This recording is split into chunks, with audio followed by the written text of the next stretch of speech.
राम राम राम हरे हरे, हरे कृष्ण कृष्ण कृष्ण हरे हरे। हरे राम राम राम हरे हरे, हरे कृष्ण कृष्ण कृष्ण हरे हरे। हरे राम राम राम हरे हरे, हरे कृष्ण कृष्ण कृष्ण हरे हरे। हरे राम राम राम हरे हरे, हरे कृष्ण कृष्ण कृष्ण हरे हरे। पुंडलिक वरदे हरि विठ्ठल, श्री गुरु ज्ञानदेव तुकाराम पंढरीनाथ भगवान की जय। माऊली ज्ञानेश्वर महाराज की जय। जगद्गुरु तुकाराम महाराज की जय। ब्रह्मनिष्ठ गुरुवर्य रंगनाथ महाराज की जय। श्री विनायकं गुरुर्नौमि साखरे नाम विश्रुतं, येषां चरणसान्निध्यात् जीवा मुक्ता भवन्ति। साखरे वंशविख्यातं ज्ञानदानपरायणं, विनायकं गुरुर्वन्दे भवबन्धविमुक्तये। श्रीरङ्गनाथं गुरुराजवर्यं मुमुक्षूणामज्ञानदानेकदक्षं, प्रभावती क्षेत्रनिवासिनं नमामि वेदान्तविदां वरिष्ठं। पुण्डलीकवरदे हरिविठ्ठल, श्री गुरुज्ञानदेव पंढरीनाथ भगवान की जय।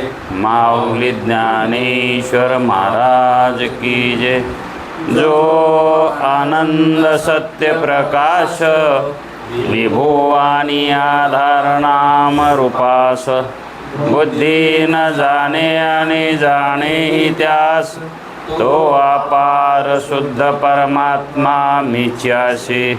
माझे अपार स्वरूप समुद्रावरती, जणू तरंग ब्रह्मा विष्णू महेश गणपती, सूर्य चंद्र वरुण यम मिरविती, देवी कुबेर ही तैसेची।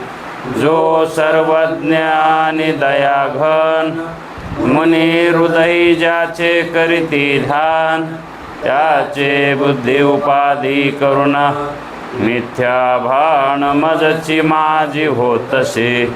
ज्याच्या अज्ञाने भाषे जगत, जसा दोरीवरी सर्प दिसत, परी दोही ठाईना सर्प जगत।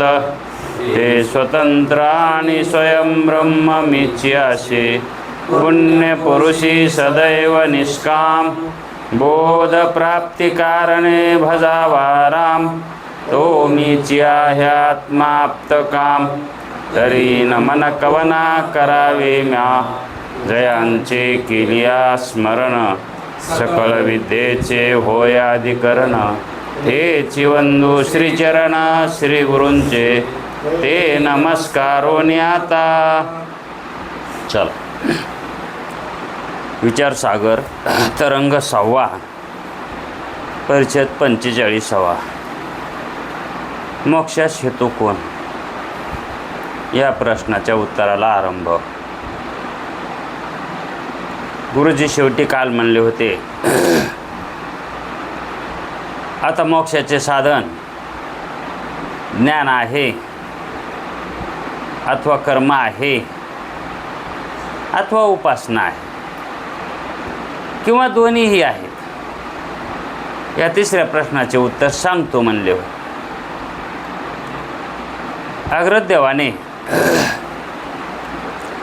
मी कोण आहे असा प्रश्न केला होता स्वप्नामध्ये, स्वप्नातल्या गुरुला केला होता।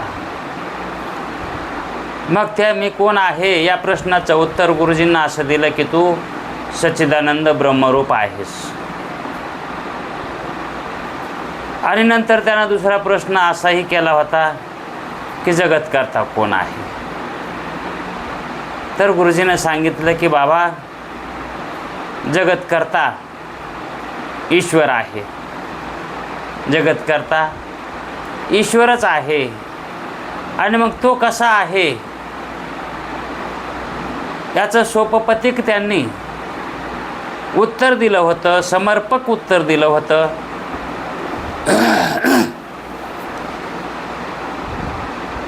तो ईश्वर सर्वज्ञ मानायला पाहिजे.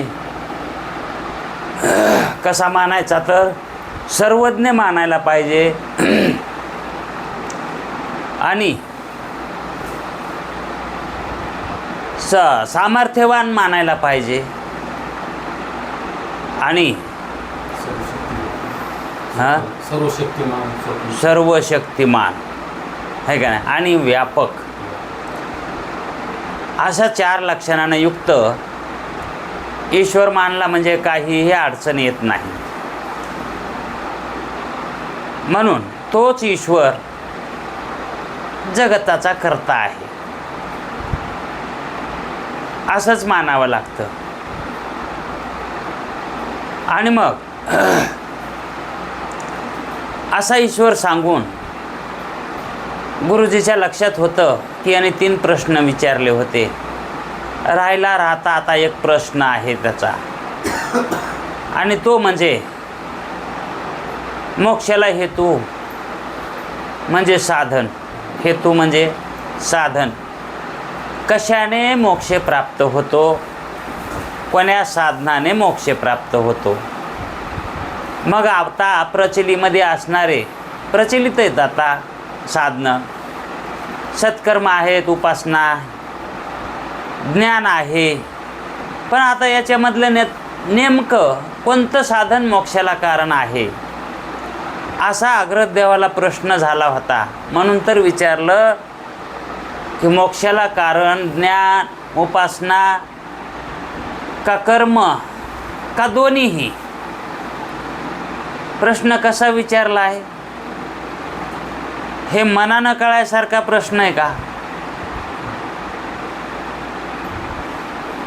मोक्षाला हेतू ज्ञान आहे का कर्म आहे का उपासना आहे का दोन्ही आहे? मग दोन्ही काय? दोन्ही काय आहे? या दोन्हीमध्ये म्हणण्याचा हेतू असा आहे, कर्म आणि उपासना हे जे 2 आहेत हे 2 नाहीत, हे एकच आहेत. मग ज्ञान का कर्म उपासना?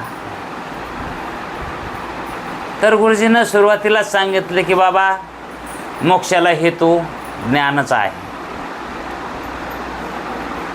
ज्ञाना वाचून दुसरा मार्गच नाही. कारण सर्व साधनामध्ये ज्ञान हे श्रेष्ठ साधन आहे आणि अंतिम साधन आहे. ज्ञान हे अंतिम साधन आहे.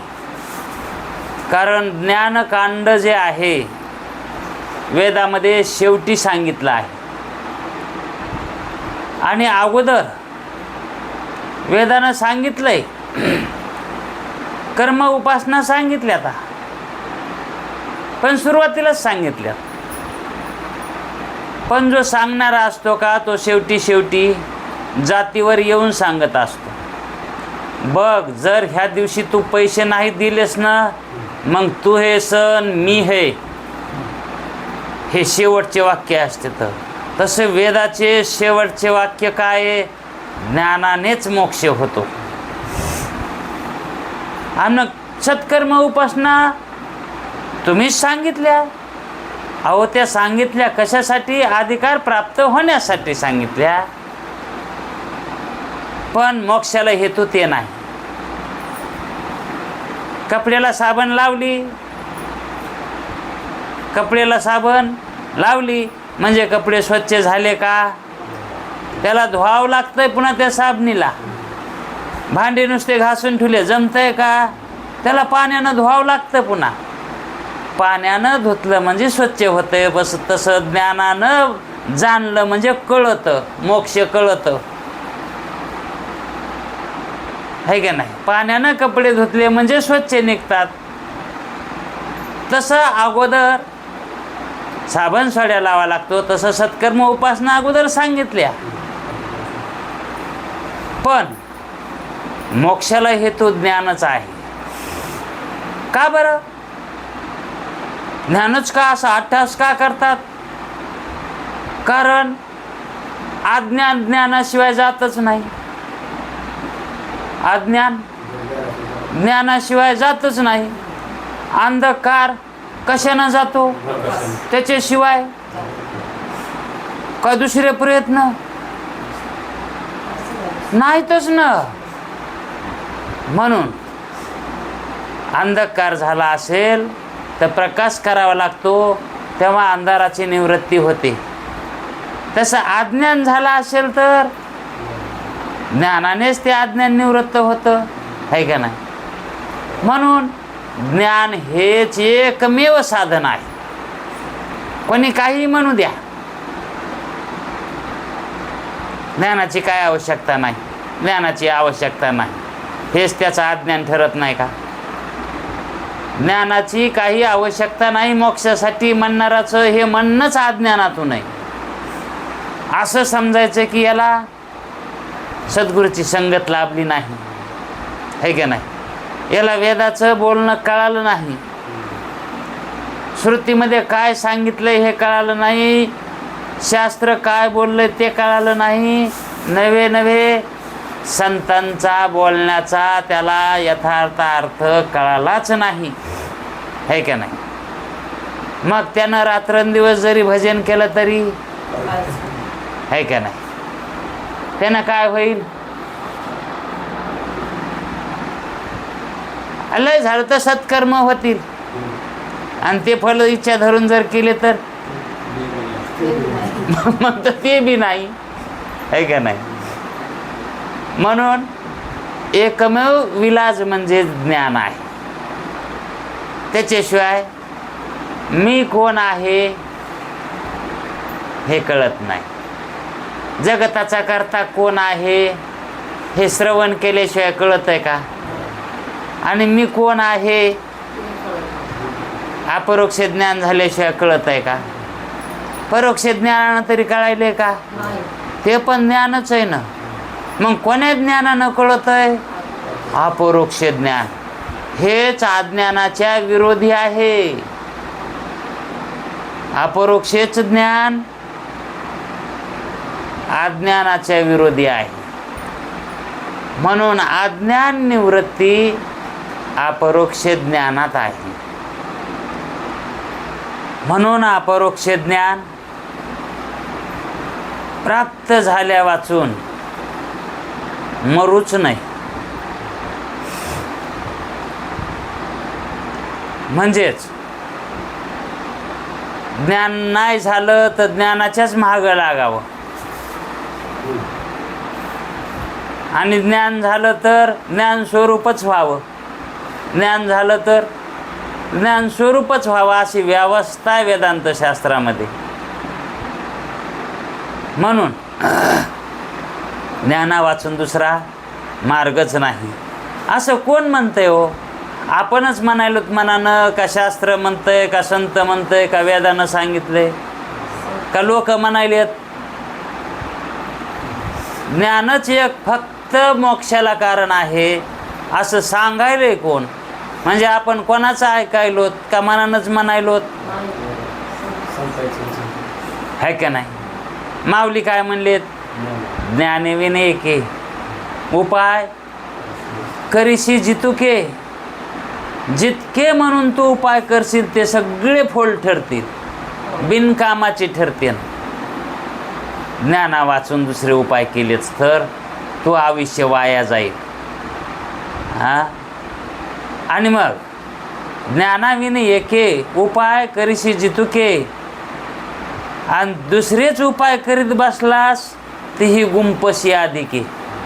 त्याच्यात अधिक तू गुंफून बसशील, म्हणजेच त्या गुतड्यात अडकून पडशील. मग थांब, करू नको ते. आता तुला त्याची आवश्यकता नाही. श्रवणात आलास ना, ज्ञानच प्राप्त करून घे. म्हणून ज्ञान हेच सर्वश्रेष्ठ साधन आहे. म्हणून कर्म आणि उपासना ह्या केवळ परमार्थामध्ये प्रवेश करून देणारे आहेत, है का नाही. म्हणून ज्ञान साधन. आणि दुसरं एक साधन आहे ते म्हणजे योग मार्ग आहे. आता तो योग मार्ग आहे, त्या योग मार्गामध्येही आत्मज्ञान होतंय, पण आत्मा ब्रह्मरूप कळत नाही, है का नाही. म्हणजे शेवटी पुन्हा आणखी जरी योग मार्गाला गेलात तरी पण आत्म्याचं ज्ञान होऊन पुन्हा ज्ञान घेण्यासाठी ब्रह्माचं पुन्हा ज्ञान मार्गातच यावं लागेल. मग आत्ताच ज्ञान मार्गात शिरलं तर काय वाईट आहे का? हां, म्हणून एकतर योग मार्ग हा कठीण मार्ग आहे, दुष्तर मार्ग आहे. दुष्तर म्हणजेच कठीण, आहे का नाही, अवघड. माऊलीच म्हणले योगाची या वाटा जे निघाले गा सुबटा, तर या दुःखाचाची वाटा भागा आला.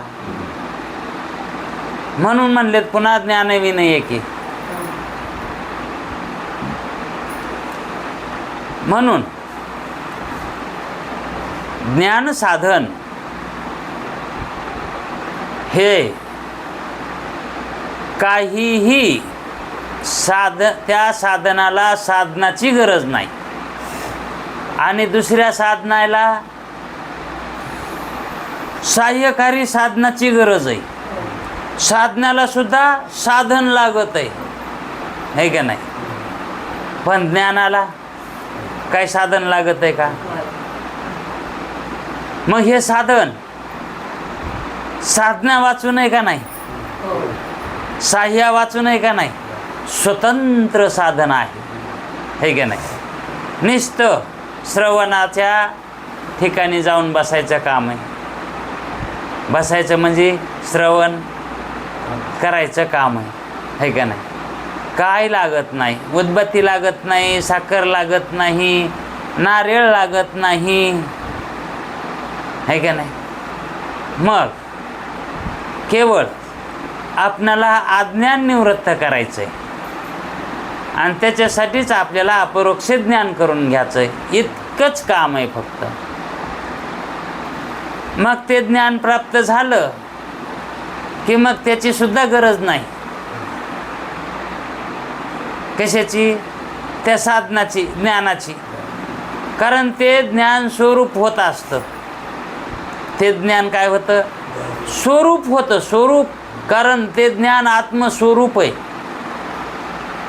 आत्म्याचं स्वरूप आहे, आत्माच ज्ञान स्वरूप आहे.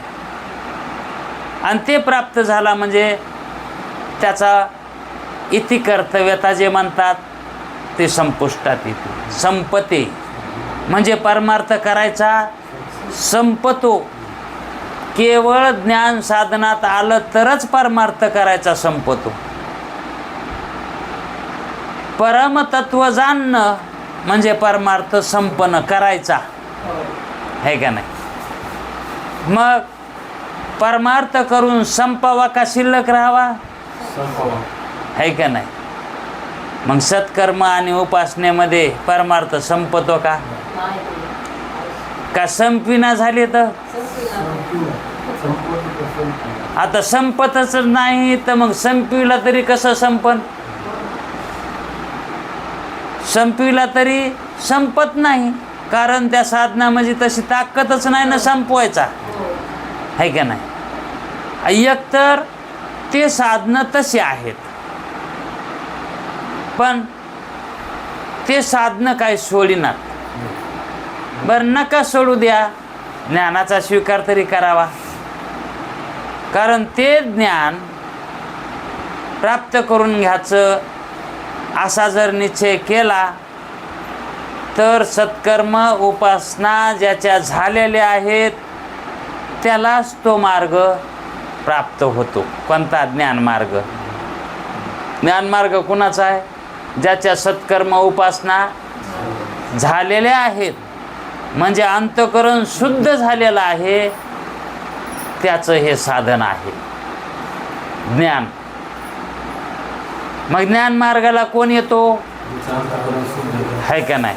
ज्या अर्थी तो ज्ञान मार्गाला लागला त्या अर्थी त्याच्या सत्कर्म उपासना झालेल्या आहेत. मग या जन्मात होऊ की पूर्वजन्मात होऊ, पण झालेले आहेत म्हणून असं समजायचं. कार्यावरून कारणाची सिद्धी लागत असते. म्हणून या ठिकाणी गुरुजी म्हणतात, तुझ्या शेवटच्या प्रश्नाचं उत्तर हेच आहे की ज्ञानच मोक्षाला हेतू आहे. मोक्षास हेतू कर्म किंवा उपासना नाहीत. उपासना म्हणजे ध्यान, ध्यान करणे.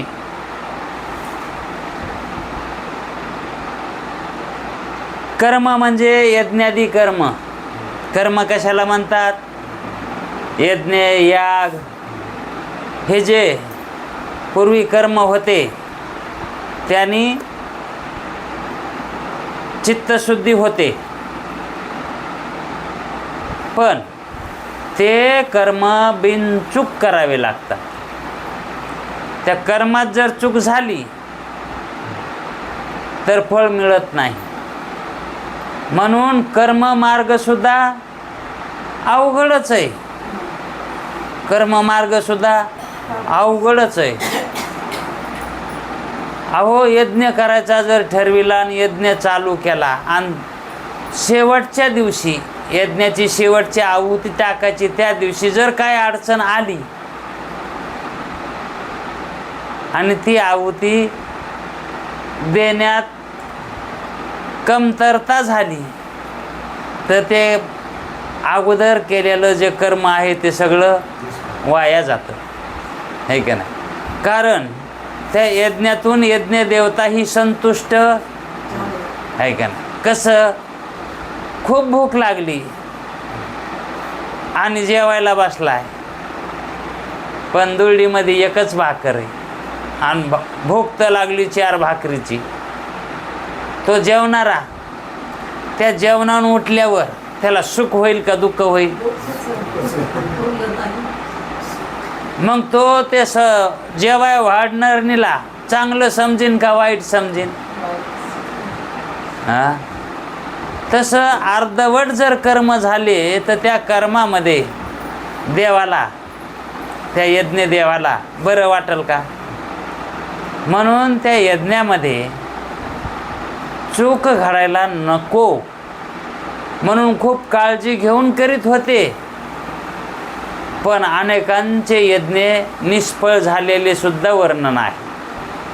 अनेकाचे यज्ञ केले पण त्या यज्ञामध्ये विघ्न आले, है का नाही? म्हणून कर्ममार्ग सुद्धा अवघडच आहे, है का नाही?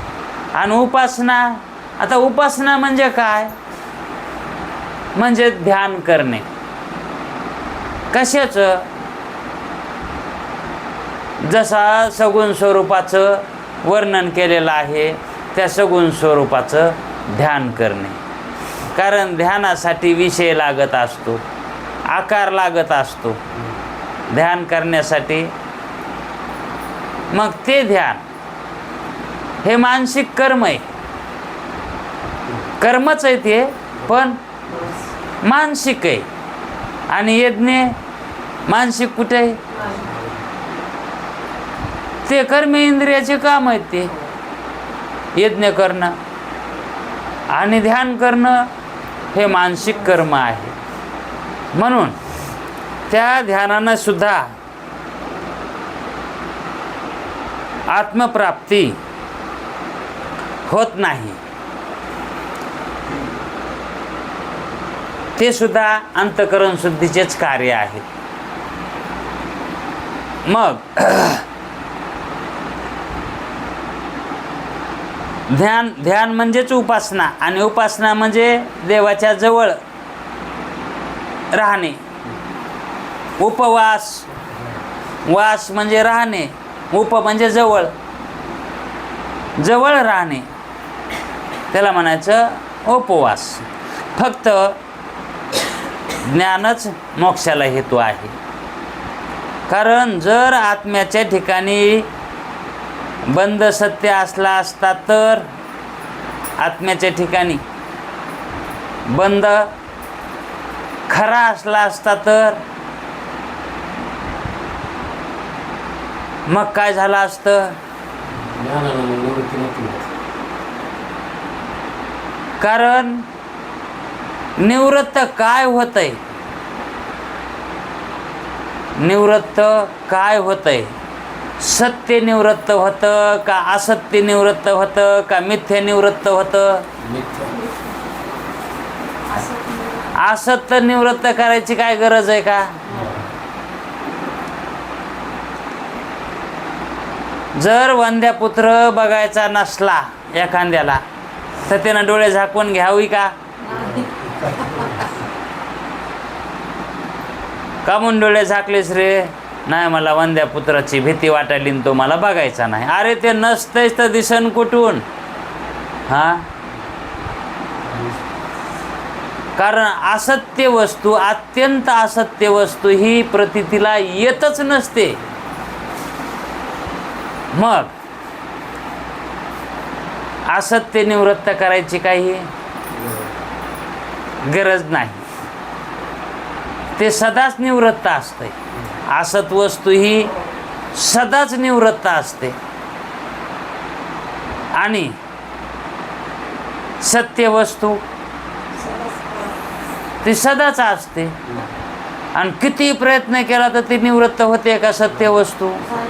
आणि जर समजा सत्य वस्तू निवृत्त झाली तर तिला सत्य कोण म्हणेल? हा, म्हणून सत्य वस्तू ही निवृत्त होत नसते, म्हणून तिला निवृत्त करायचं नाही. मग निवृत्त काय होतंय? जे नाही पण दिसायले, नाही पण दिसायले त्याला मिथ्या म्हणतात. प्रतीतीला यालय, मग ते मिथ्या पदार्थ निवृत्त करता येतात. आता ते कशाने निवृत्त करता येतात? म्हणले ज्ञानानं. पण कशाच्या? ज्ञान, ज्ञान हो, पण कशाचे ज्ञानानं? ते ज्याच्या अज्ञानानं भासायलंय का त्याच्या ज्ञानानं. म्हणजे ज्याचं अज्ञान झालंय का त्याच्या ज्ञानानं ते निवृत्त होतंय. कारण ज्याचं अज्ञान झालंय त्या अज्ञानापासून त्याची उत्पत्ती झाली. कशाची? मिथ्या पदार्थाची, विपरीत ज्ञानाची. विपरीत ज्ञानाची उत्पत्ती झाली आणि त्याची प्रतीती यायली, है का नाही? मग ती प्रतीती घालविण्यासाठी उपाय आहेत आणि केला तर ती प्रतीती निवृत्त करता येते, है का नाही? विपरीत ज्ञान घालवा येते. पण कशानं जात आहे ते विपरीत जे दिसायले ज्याच्यावर त्याला अधिष्ठान म्हणते. तर कारण जे दिसतंय ते कोणाच्या तरी अधिष्ठानावर दिसतंय, त्याला स्वतंत्र सत्ता नसती. मिथ्या पदार्थाला स्वतंत्र सत्ता नाही. ते मी खरं आहे हे जे दाखवितंय ना ते दुसऱ्याचं खरं घेऊन दाखवितंय. त्याच्याजवळ स्वतःचं खरं नसतंय. त्याच्याजवळ हा त्यानं दुसऱ्याचं खरं घेतलेलं असतंय आणि तिथं ते त्याचा प्रकाश पाडित असतंय. बघा मी आहे, बघा मी आहे. आता हाय ते पण कोणाला हाय वाटण? ज्याला त्याच्या अधिष्ठानाचा अज्ञान आहे त्याला वाटण. अरे काय हाय म्हणायलास? विचार केलास का तू? हा, तू आहे पण तू आहे का? जे आहे तू आहे पण हे तू आहे का? तो कोणाचं तरी दुसऱ्याचं उसणं घेतलंस आणि त्याच्यावर तू होय म्हणून सांगायलास. पण हे तू खरं नाही. बघणाराला तुझ्या अधिष्ठानाचं ज्ञान झालं की तुला काही किंमत राहत नाही का नाही. लग्नाला 2 बाया गेल्या, गाव सोडून दुसऱ्या गावाला 2 बाया लग्नाला गेल्या, पण दोघी एकुणएकीच्या विरोधी होत्या. दोघी पण एकुणएकीच्या विरोधी होत्या. जसं विपरीत ज्ञान आणि ब्रह्मज्ञान हे कसं एकुणएकाच्या विरोधात आहे, तशा त्या 2 बाया एकुणएकाच्या उन्यावर होत्या. आणि एकीनं शेजारणीचे दागिने घातले. कोणाचे? तिला नव्हतेच. मग तिनं शेजारणीचे दागिने घातले आणि लग्नाला गेली. मग ते दागिने लोकायला दिसायलेत ना, है का नाही. लोकायला म्हणजे बायालाच. बाया म्हणतात माय हे हिचं तर काही नव्हतं ना घरी, इतके दागिने कसे अंगावर दिसायले तर. संशय. दुसऱ्या बायाला संशय आला ना. तितकी लई ओळख नसती पण उली तरी माहीत असतंय सामान्य रूपानं. तरी सामान्य रूपाने आता सर्पाचं जरी ज्ञान होत असलं तरी सामान्य रूपानं दोरीचं ज्ञान तिथं असतंच की. तसं जगाला त्या बाईबद्दल सामान्य ज्ञान. पण पुन्हा म्हणतात काय सांगावं बा, काय गवसला असलं तर गबाळ.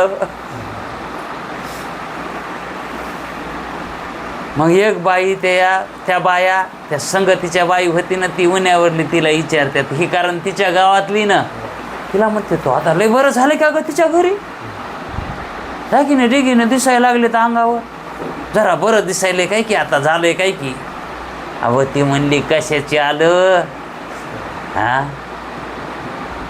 तिनं शेजारणीचे आणले तर आता सगळ्याला कळालं का नाही. मग त्या बायाला मग त्या दागिन्याचं त्याला काय वाटन का, तिची किंमत काय राहिली का. तसं अधिष्ठानाचं ज्ञान झाल्यावर त्या विपरीताचं काही किंमत राहत नाही. आणि हे सगळं कशानं झालंय? अधिष्ठानाच्या ज्ञानानं. आहे का ना. अधिष्ठानाचं ज्ञान नसतं झालं तर ती बाई श्रीमंतच वाटली असती का नाही. आणि जर अधिष्ठानाचं ज्ञान नाही झालं तर सर्प म्हणूनच वाटतंय का नाही, आहे का नाही. मग त्या अधिष्ठानाच्या ज्ञानानंच त्या सर्पाची निवृत्ती होते, आहे का नाही. मग अधिष्ठानाच्या ज्ञानानं सर्पाची निवृत्ती होती का अज्ञानाची? व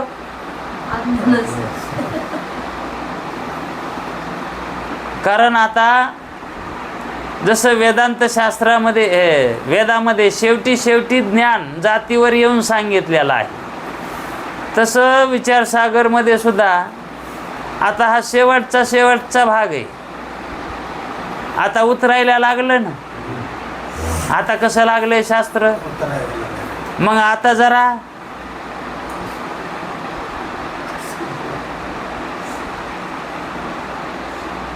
चांगलं ऐकावं लागत आहे का नाही. म्हणजे आता जाती येऊन बोलत आहे शास्त्र. मग काय म्हणतात की ज्यावेळेस भ्रमरूप पदार्थ होतो अधिष्ठानावर, त्यावेळेस त्या भ्रमाची निवृत्ती त्याच्या अधिष्ठान ज्ञानाने होते असंही सांगतात. मग त्या अधिष्ठानाच्या ज्ञानानं काय होतंय? अधिष्ठानाच्या ज्ञानानं काय होतंय? तो भ्रमरूप पदार्थ नष्ट होतो का? कुठे कुठे नष्टही होतो आणि कुठे कुठे नष्टही होत नाही. कुठे कुठे नष्टही होत नाही, पण प्रतीती मात्र त्या ठिकाणी बदलते. प्रतीती हां म्हणजे नंतर अगोदर जो सत्यत्वानं वाटत होता का तो सत्यत्वानं वाटत नाही, पण पदार्थ असतोच. मृगजळ दिसताना सुद्धा वाटतंय का नाही हे मिथ्या आहे म्हणून, पण त्याचा नाश होतंय का? फक्त प्रतीती बदलती, पाहण्याची भावना बदलती, है का नाही? जरी दिसत असलं तरी ते खरं नाही, है का नाही? आणि काय काय वेळेस तो पदार्थ निवृत्त होतो, पण निवृत्ती कशी ती अधिष्ठान ज्ञानानं काय होतंय? अज्ञान जातंय. कशाचं? अज्ञानाच्या निवृत्तीमध्ये मध्ये भ्रम निवृत्ती आहे. अधिष्ठानाच्या ज्ञानात भ्रम निवृत्ती का अधिष्ठानाचं अज्ञानाच्या निवृत्तीत भ्रम निवृत्ती मानायची? प्रतीती कशामुळे येऊ लागली? है का नाही? आणि मग प्रतीती कशानं जाईल? मग अज्ञान गेल्यानं का ज्ञानानं? अज्ञान गेलं. ते ज्ञान तर जशाला तसंच राहतंय ना. हा, अज्ञानाची निवृत्ती करायची का ज्ञानाची प्राप्ती? अज्ञानाची निवृत्ती करायची. है का नाही? शेवाळ सारायचंय का पाण्याला उत्पन्न करायचंय? शेवाळ सारायची. मग अज्ञानाची निवृत्ती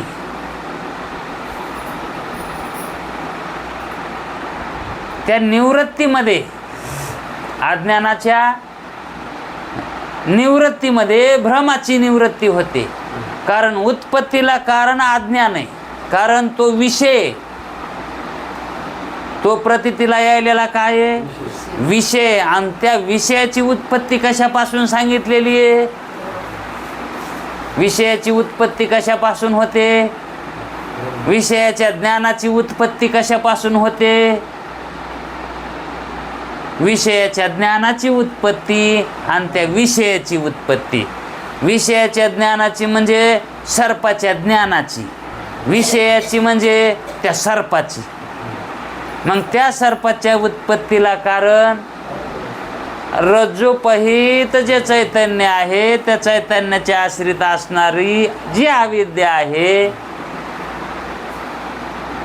ती अविद्या, ते अज्ञान सर्प उत्पत्तीला कारण आहे. असं आपलं झालेलं का नाही झालं? सांगितल्यावर कळतंय, है का नाही? पण सांगितलेलं कुठं कळतंय?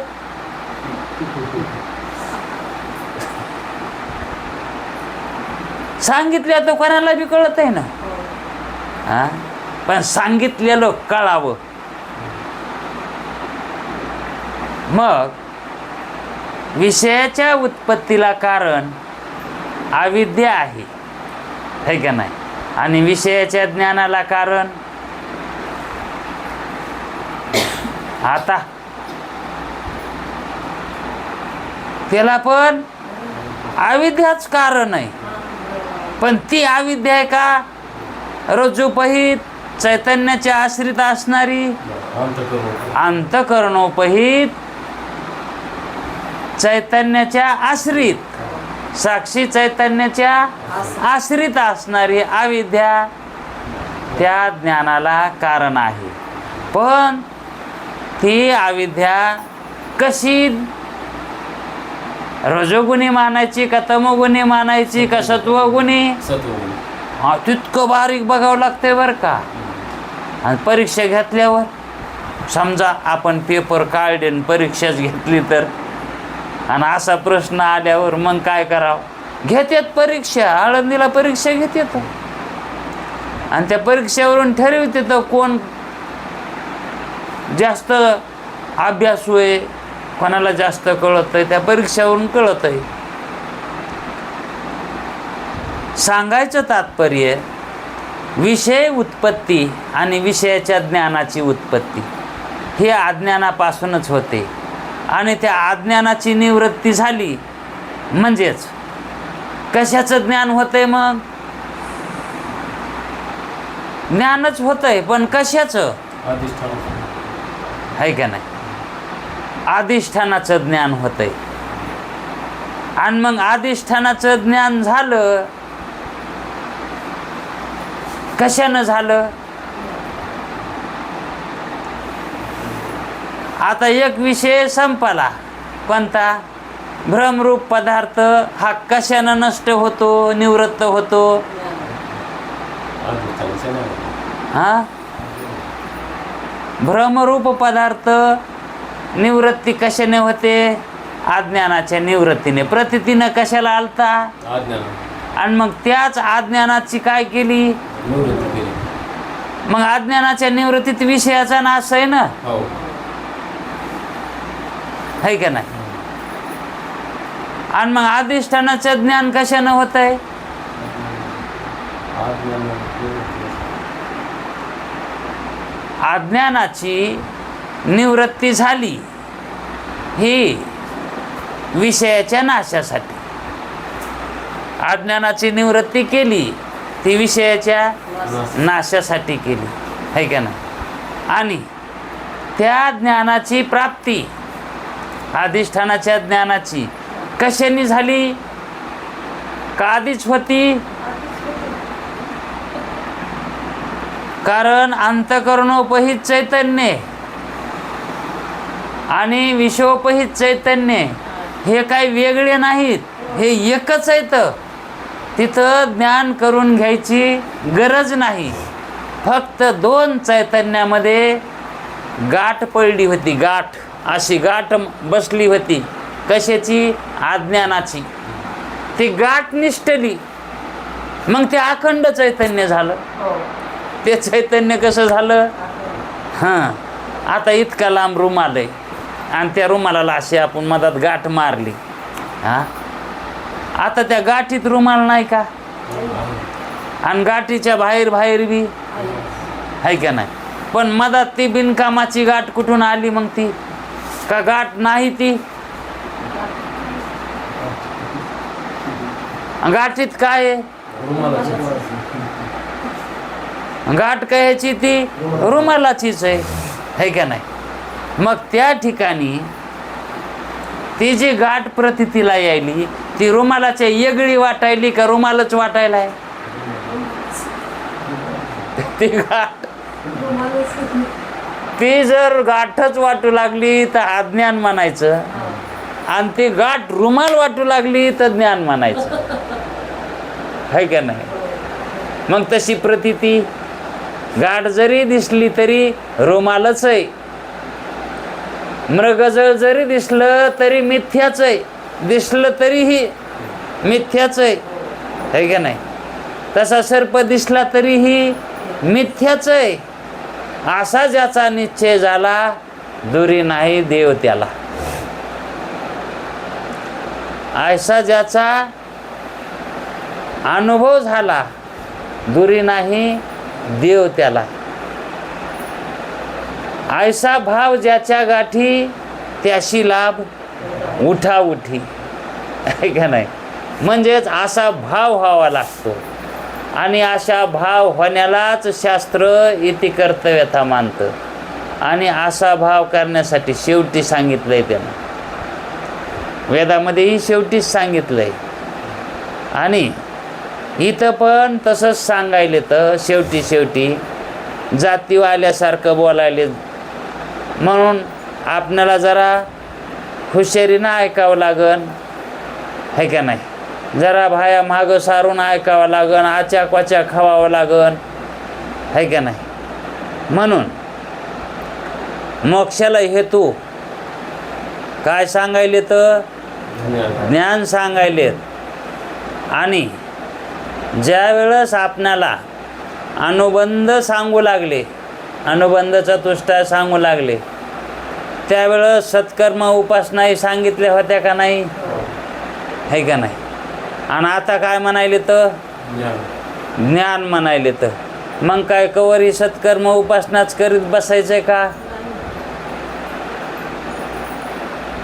मग आता ज्ञानाची कसरत आहे, जाणून घेण्याची कसरत करायची आहे आणि तेच शेवटचा उपाय आहे, शेवटचा उपाय आहे. म्हणून ज्ञानच मोक्षाला हेतू आहे, इतर काहीच नाही. आणि जर काही आता प्रयत्न केले तर आपण जास्तच गुंतून पडतो. कशात? प्रपंचामध्ये, संसारामध्ये, मायामध्ये. ते साधनं जे आहेत ते मायावी आहेत. कर्म उपासना हे कसे आहेत? मायावी साधनं आहेत. म्हणून राक्षससुद्धा करीत होते साधनं ते. मग त्यांनी सुद्धा देव उपासना करून प्राप्त करून घेतले होते, है का नाही? पण फलाची इच्छा धरून त्यांनी ती उपासना केली, है का नाही? आणि तसे तसे ते फळं त्यांना मिळाले, है का नाही? मग त्या कर्मानं त्यांना मोक्ष कोणाला मिळाला हे सांगितलं का? पुराणानं सांगितलं का? कुठेतरी उपासना कर्मानं मोक्ष कुठेच सांगितला नाही. पुराणानं नाही सांगितला, शास्त्रानं नाही सांगितला, वेदानं नाही सांगितलं, आणि संतसुद्धा सत्कर्म उपासना करा म्हणून सांगते, है का नाही? पण शेवटी ज्ञानच म्हणजे भ्रमच निवृत्ती करावी लागते, असं त्यांचं म्हणणं आहे.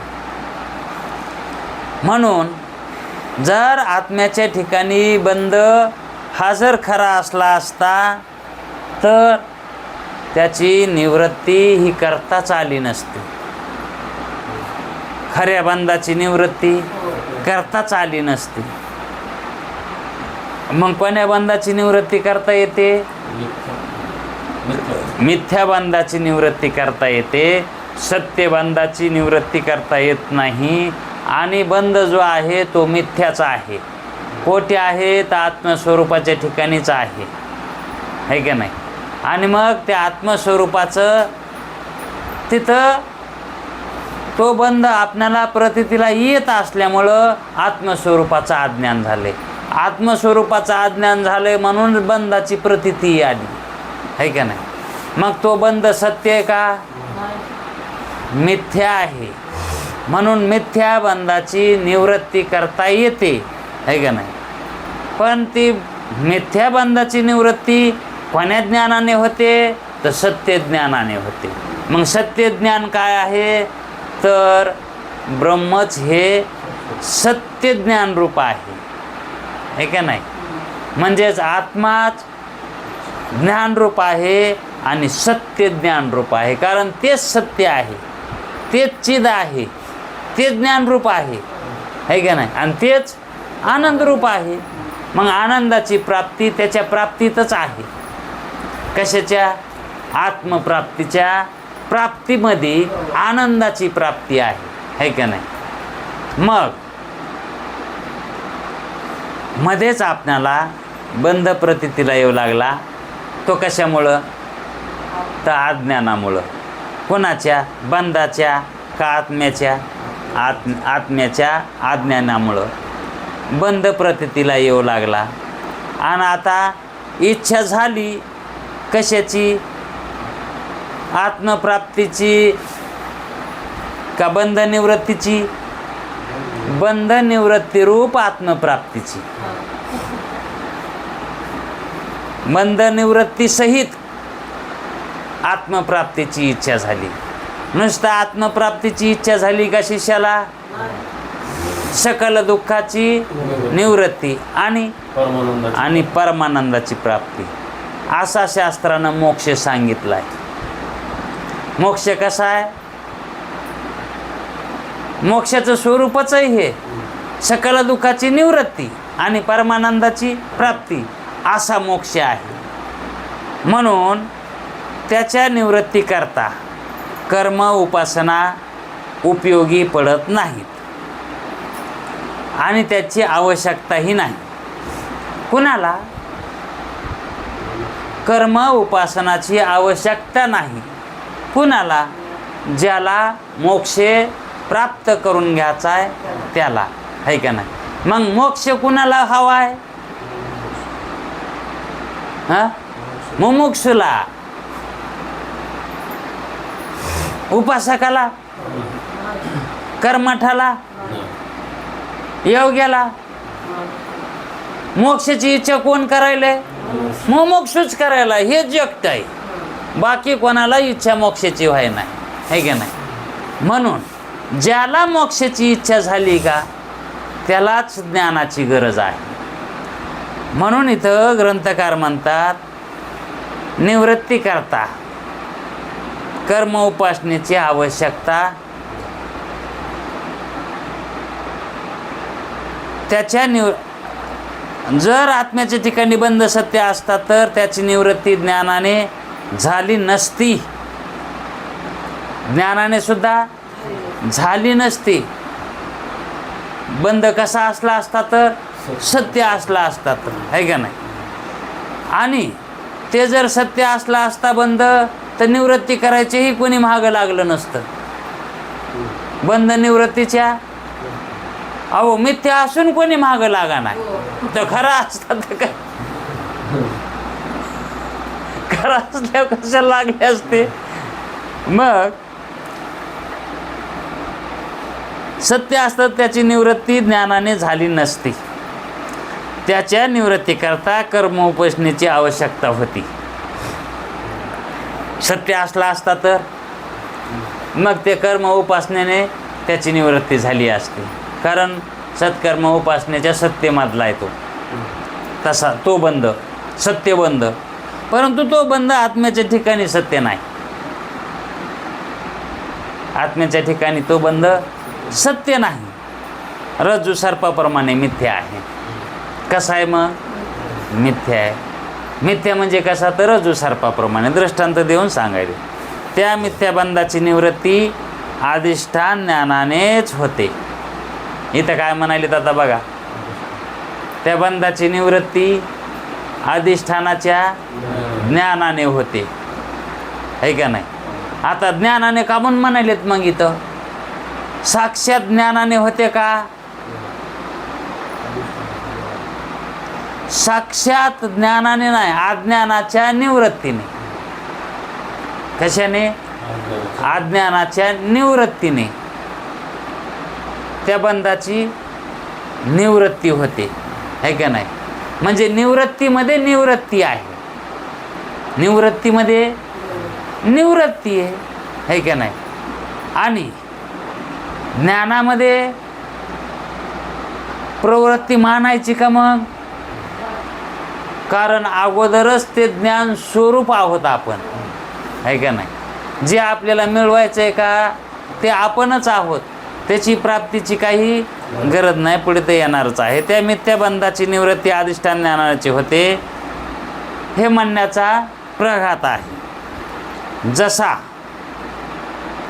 रज्जू सर्प कोणत्याही क्रियेने निवृत्त होत नाही.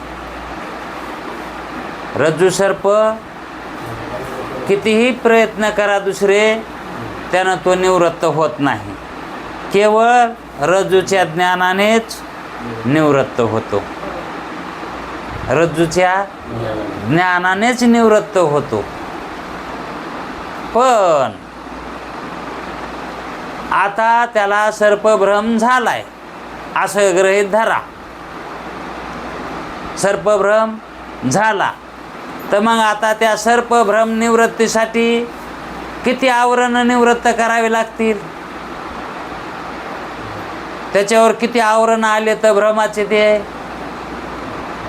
एक अज्ञान आहे आणि एक ज्ञान आहे, है का नाही? आता अज्ञान निवृत्त झाल्याशिवाय ज्ञान होतंय का? मग अज्ञान निवृत्त अगोदर करावं लागेल ना. जर समजा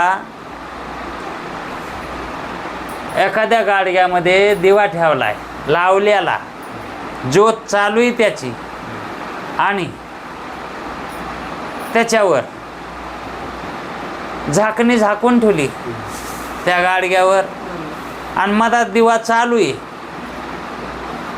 एखादा म्हणला तुला दिवा दिसायलाय का, तर आपण काय म्हणणार? नाही. मग त्या दिव्याचं ज्ञान करून घेण्यासाठी काय करावं लागन? झाकणीचं आवरण काढावं. आहे का नाही? किंवा गाडगं फोडावं लागन. ते गाडगं फोडावं लागन. मग ते गाडगं फोडल्यावर पुन्हा ते दिवा पाहण्याचे प्रयत्न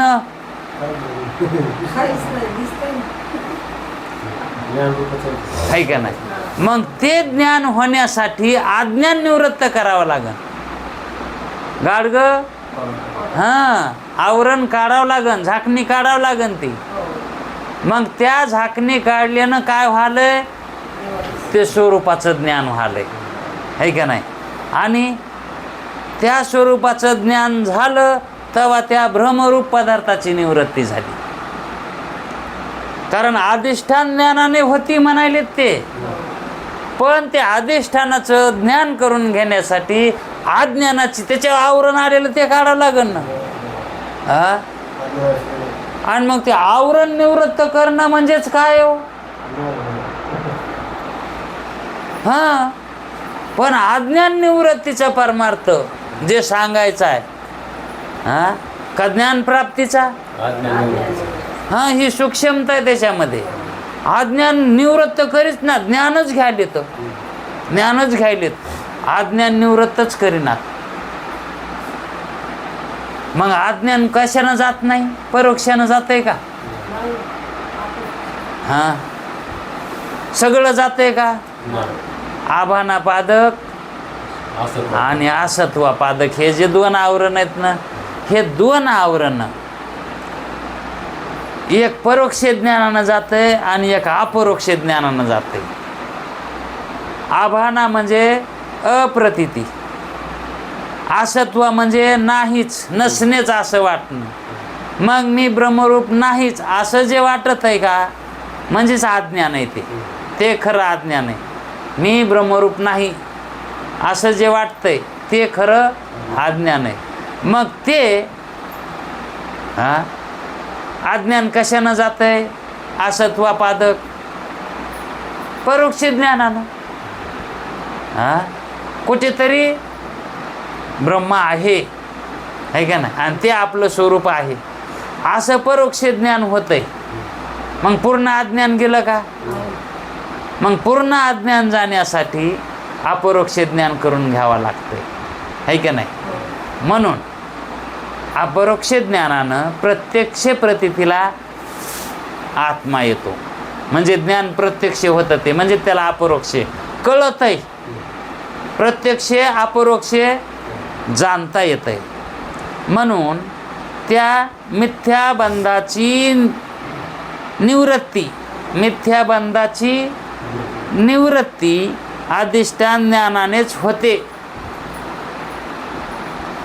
त्यानंच होते हे खरंय. पण त्यासाठी काय करावं लागतंय? कारण तो पदार्थ कशावर भासायलाय?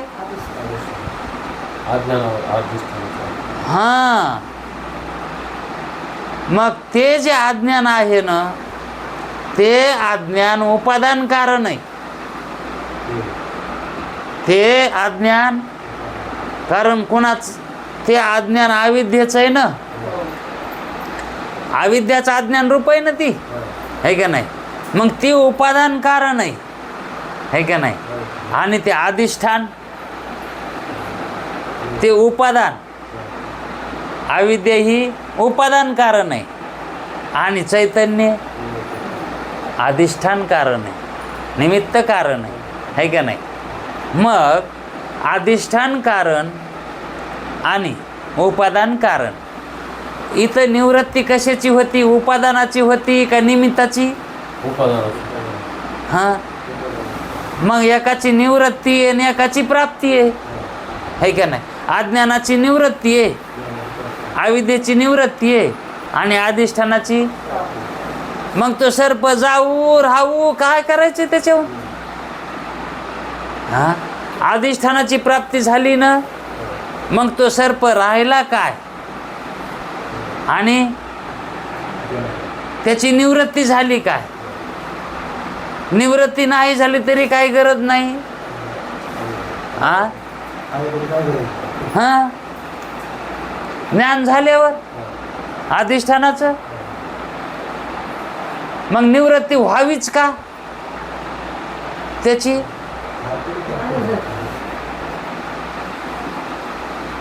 जगताची निवृत्ती व्हावीच का आत्मज्ञान झाल्यावर? हा फक्त मिथ्या कळावा. हा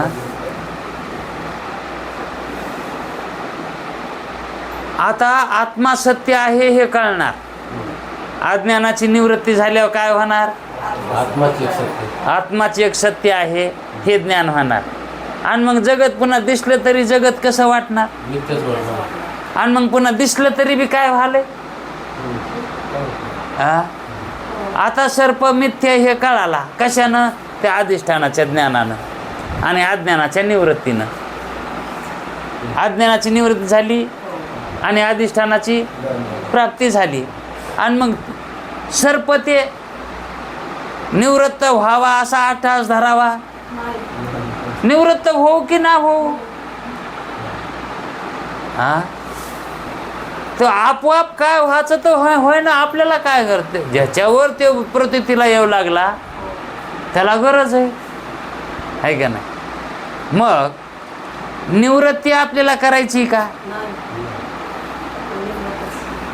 हा निवृत्ती करायची का? मग कशाची करायची निवृत्ती? अज्ञानाची. कशाची? हा करायचीच नाही का? करायची. मग विषयाची निवृत्ती करायची का विषयाच्या उपादान कारणाची करायची? अधिष्ठान कारणाची गरज आहे का? विषयाची गरज आहे का? फक्त अज्ञानाची निवृत्ती करायची. त्या अज्ञानाची निवृत्ती केल्यावर किती कामं व्हायले? तर 2 कामं व्हायले. तर एका खड्यात याला म्हणतात 2 पक्षी मारणे. एक तर सत्य वाटायला विषय येतो मिथ्या प्रतीला येतो आणि जे अधिष्ठानाचं अज्ञान होतं त्याचं ज्ञान होतं है का ना? असे 2 कामं होते. म्हणून फक्त अज्ञानच निवृत्त करायचे, दुसरं काहीच करायची गरज नाही. वेळ झालाय. जसा रज्जू सर्प कोणत्याही क्रियेने निवृत्त होत नाही, केवळ रज्जू ज्ञानानेच निवृत्त होतो, तसा आत्म्याच्या अज्ञानाने भासणारा बंध आणि त्याचे कारण, त्याचं कारण, त्या बंधाचं आत्मस्वरूपाचे अज्ञान, त्याचं कारण आत्मस्वरूपाचे अज्ञान, हे सर्व आत्मज्ञानानेच निवृत्त होते. हे सर्व कशानं होते? हां भासलेला सर्पही आणि आत्म्याचं ज्ञानही, म्हणजे निवृत्तीही आणि प्राप्तीही है का ना? म्हणजे उत्पत्तीही कशाने होते? केवळ अज्ञानाच्या निवृत्तीमध्ये आहेत. असं सांगितल्यावर शिष्याला आणखी असं वाटन की मोक्षाचे साधन कर्म नाही, कामून नाही. त्याला कारण सांगावं लागेल का? कर्म कसं कारण होऊ शकत नाही, उपासना कशा कारण होत नाहीत, ज्ञानच कसं कारण होतंय, हे समजून सांगण्याचा विषय आहे, पटवून घेण्याचा विषय आहे. याच्यानंतर पुन्हा विषय येणार नाहीत, म्हणून बारकाईनं ऐकलेलं चांगलं. उद्याच्या विषयामध्ये मोक्षाचे साधन कर्म नाही म्हणून सांगायलेत, आणि आजच्या त्याच्या प्रश्नाच्या उत्तरामध्ये काय सांगितलं आहे? तर मोक्षाचं साधन हे फक्त ज्ञानच आहे, कर्म आणि उपासना हे साधन त्याचे नाहीत. का म्हणतर बंध हा सत्य नाही, म्हणून सत्यबंध निवृत्त होत नाही. बंध मिथ्या असल्यामुळं त्याची ज्ञानाने निवृत्ती होती. कर्म उपासनेने सत्यबंधाची निवृत्ती झाली असती, पण बंध कसा आहे? मिथ्या आहे. यावर आपण थांबू. उद्याच्या वेळात पाहू. कुंडली कवरदे हरविठ्ठल.